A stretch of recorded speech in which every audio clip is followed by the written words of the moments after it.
afternoon, friends. Welcome to the mid-market update from the advisory desk.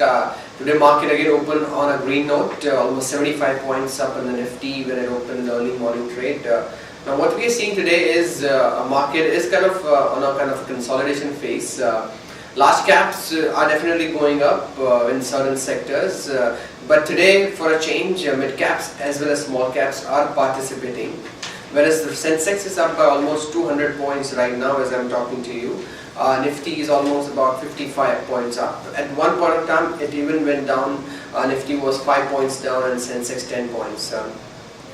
After that, we have seen kind of a good buying support emerging in Axis Bank and SBI, which are almost 3.5% up today. Certain stocks are also down because of the weak quarterly results coming out. On the shares of SpiceJet slumped down almost 6.5% on the intraday basis.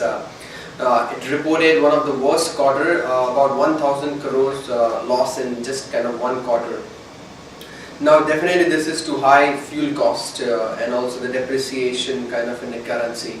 So overall it has been one of the worst period for SpiceJet and the stock is kind of almost down by 6.5 to 7%. So that's not in fact good news for the aviation sector as a whole, which is leading you to high operational cost.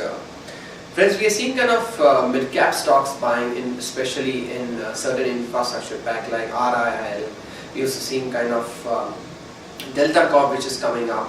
We're seeing GMR Infra, IRB Infra, Landco Infra. All of a sudden, these stocks are up anywhere between 10 to 15%, and good buying with good volume puzzling in those counters as well.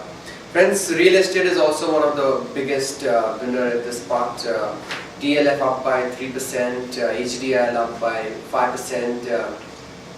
We have clear winner Unitech, which is almost up by 20% with high volumes and good buying emerging at kind of 18 rupees levels. So that's again a stock to watch out for.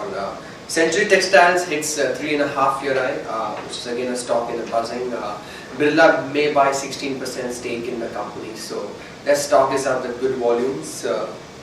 Whereas other heavyweights, we have Coal India, Sesa Sterlite, Hindalco, Tata Steel, JSW Steel, all definitely up in the top gainers in the Sensex. Losers, Pharma and IT, because of the rupee strengthening to 58.45 versus the US dollar.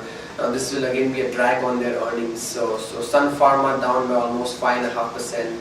Infosys TC is down between 2.5 to 5.5%. So these are the kind of laggards for today's market, friends, and that's all the news updates we have. We'll get back to you more in post-market. Thanks.